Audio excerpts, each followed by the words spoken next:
నమస్తే. నా పేరు పట్లకాయల వెంకటేశ్వర్ ముదిరాజు.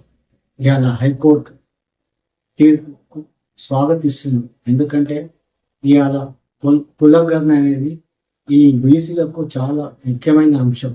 ఎందుకంటే గతంలో ఎన్ని ప్రభుత్వాలు వచ్చినా, ఏ ప్రభుత్వం వచ్చినా కులగణన అనేది చేపట్టినా కానీ వీటిని ఎప్పటికప్పుడు ప్రజల ముందు పెట్టలేదు. కనుక ఇప్పుడు రేవంత్ రెడ్డి గారు ముఖ్యమంత్రి అయిన తర్వాత మొదటిసారిగా కులగణన కార్యక్రమాన్ని చేపడుతున్నారు. కనుక ఇలా హైకోర్టు కూడా వాళ్ళ ఒక అభిప్రాయం తెలిపింది. ఎంత తొందరగా ఈ కులగణన చేపడితే ఏ జాతి ఎంతమంది ఉందో వాళ్ళకి ఏ విధంగా అన్ని విధాల మనం ఉపయోగపడుతుందో దాన్ని తొందరగా నివేదిక ఇవ్వవలసిందిగా కోరుతూ ప్రభుత్వానికి ఇవ్వడం జరిగింది.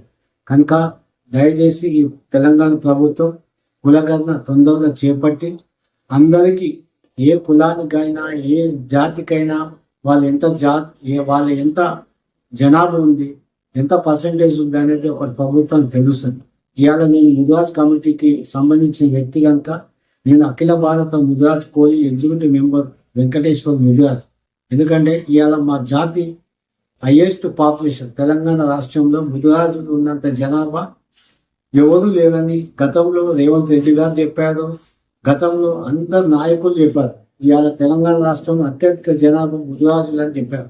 కనుక రేవంత్ రెడ్డి గారు మీరు ముఖ్యమంత్రి అయిన తర్వాత మొట్టమొదటిసారిగా బీసీ కులగణన రావడం జరుగుతుంది. కనుక ఇవాళ ఆ బీసీ కులగణన తొందరగా చేపడితే ఈ ముదిరాజ్ జాతికి అంతో ఇంతో ఉపయోగపడుతుంది. ఎందుకంటే ఇవాళ హైయెస్ట్ పాపులేషన్ ఉందని ముదిరాజులకు అన్ని ఇవాళ రేవంత్ రెడ్డి గారు చెప్తున్నారు. మన తీర్మాన్ మల్లన్న అయితే గంటపదంగా చెప్తున్నాడు.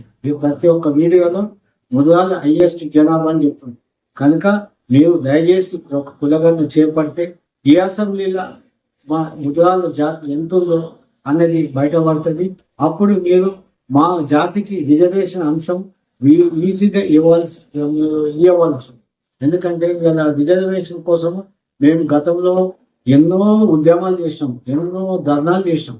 కానీ ఆ రిజర్వేషన్ అంశం అనేది ఎప్పటికీ మాకు ఉపయోగపడుతుంది.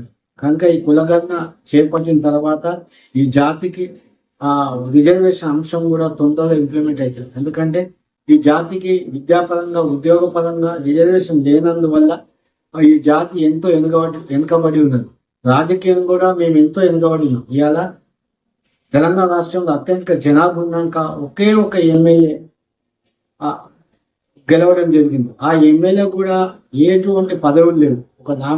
ఒక క్యాబినెట్ మినిస్టర్ పదవి కూడా లేదు. ఎందుకంటే ఇంత జనాభా ఉందని ముఖ్యమంత్రి గానే ప్రకటించిన తర్వాత ఇవాళ ఈ జాతికి ఒక క్యాబినెట్ మినిస్టర్ కూడా లేడు.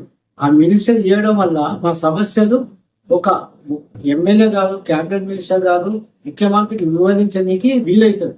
ఎందుకంటే ఇవాళ క్యాబినెట్ మినిస్టర్ ఉంటే ముఖ్యమంత్రి గారి దగ్గరికి డైరెక్ట్ పోయే అవకాశం ఉంటుంది. కనుక ఇవాళ మా ముదిరాజ్ జాతి నుంచి శ్రీహరి గారు ఎమ్మెల్యేగా గెలిచింది కనుక అతనికి క్యాబినెట్ మినిస్టర్ ఇస్తే మా సమస్యలు మీ ముందు పెట్టడానికి అవకాశం కలుగుతుంది. కనుక దయచేసి ముఖ్యమంత్రి గారు తొందరగా ఈ కులగణన చేపట్టి ముదిరాజులకు ఈ జాతికి మీరు మేలు చేస్తామని మరొకసారి మీకు విన్నపం